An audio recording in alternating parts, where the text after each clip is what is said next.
அனைவருக்கும் வணக்கம். தடா பெரியசாமி விடுதலை சிறுத்தைகள் கட்சியில் முன்பு இருந்தவர்.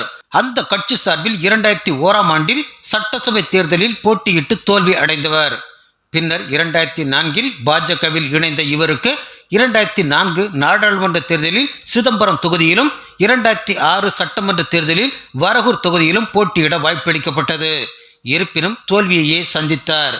இந்த நிலையில் இந்த முறை தடா பெரியசாமிக்கு சிதம்பரம் தொகுதியில் விடுதலை சிறுத்தைகள் கட்சி தலைவர் திருமாவளவனை எதிர்த்து போட்டியிட பாஜக சார்பில் வாய்ப்பு அளிக்கப்படும் என கருதப்பட்டது. ஆனால் பெண் வேட்பாளரான முன்னாள் வேலூர் மாநகராட்சி மேயர் கார்த்தியாயினி அறிவிக்கப்பட்டார். இதனால் கொதித்து போன தடா பெரியசாமி தடாலடியாக எடப்பாடியாரிடம் சரணடைந்து அதிமுகவில் தன்னை இணைத்துக் கொண்டதோடு அண்ணாமலை மீது குற்றச்சாட்டை முன்வைத்துள்ளார். இந்த செய்தி வந்தவுடனே என்ன காம்ப்ரமைஸ் அவங்க தான் பண்ணியிருக்கணும். அண்ணே இந்த மாதிரி முடிவு எடுத்துருக்குறோம், நீங்கள் ஒன்றும் கோவப்பட வேணாம் அப்படின்னு என்ன சொல்லியிருக்கணும். நானாக கேட்குறேன், யார்கிட்ட அண்ணாமலைகிட்டையும் கேசவநாயகத்தையும் கேட்குறேன். முதல்ல அண்ணாமலைகிட்ட தான் கேட்டேன். என்ன ஒரே இதில் தவறான முடிவு அப்படின்னு மட்டும் ஒரு மெசேஜ் போடுறேன். ஏன்னா அதிகமாக அவர் ஃபோன் எடுக்கிறது இல்லை. அப்போ நான் போட்டும்போது அவரே ஒரே வார்த்தை கட்சி எடுத்த முடிவு இதை அவர் சொன்னார். ஒரே வார்த்தை அண்ணாமலை கட்சி எடுத்த முடிவுன்னு சொல்கிறார். இது நான் எடுத்த முடிவுன்னு இப்போ நான் சொல்ல போகிறேன்.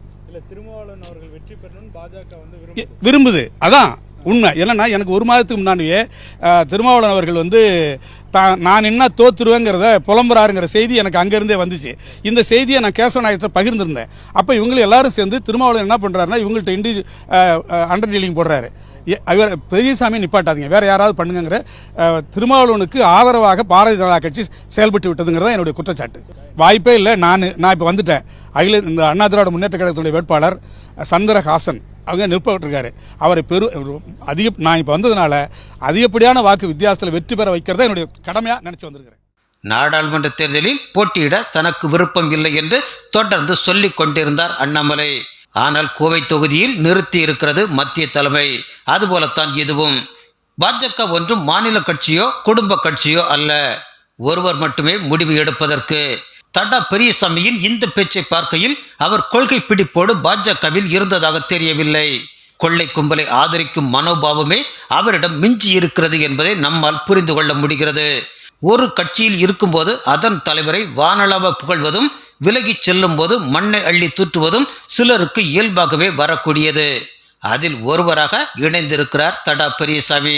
இவருக்கு சீட் கொடுக்காததால் மத்தியில் ஆட்சி அமைக்க மோடிக்கு சிரமம் ஏற்பட்டுவிடும் என தடா பெரியசாமி கருதினால் ஐயோ பாவம் என்று சொல்வதை தவிர வேறு எதுவும் இல்லை.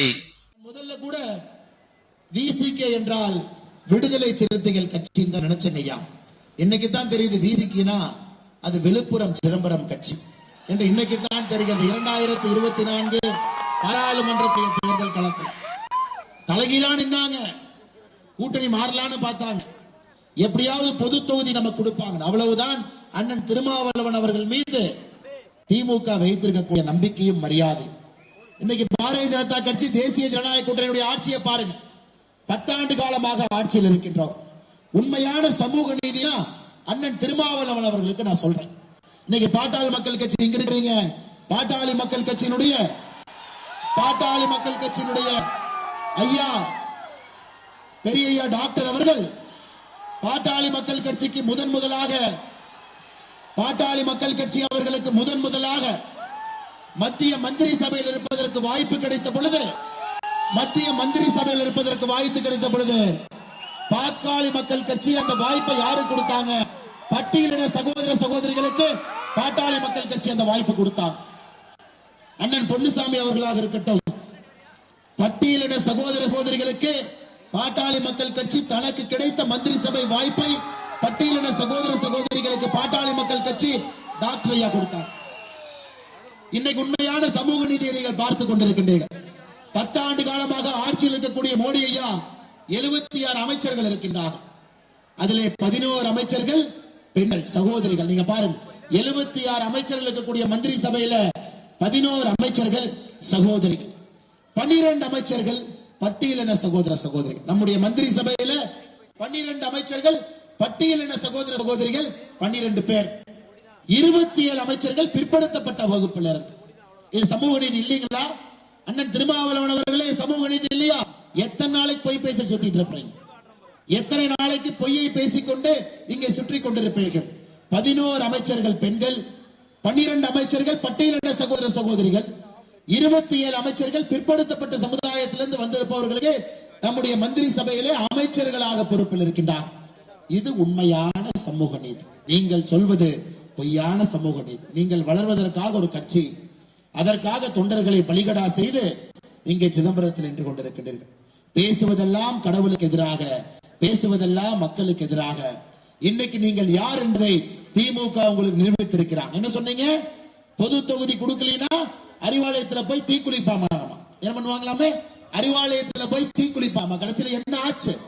விசிகே என்பது விழுப்புரம் சிதம்பரம் சார்ந்த கட்சியில் மறுபடியும் ஒரு முறை திராவிட முன்னேற்ற கழகம் உறுதிப்படுத்தியிருக்கின்றார்.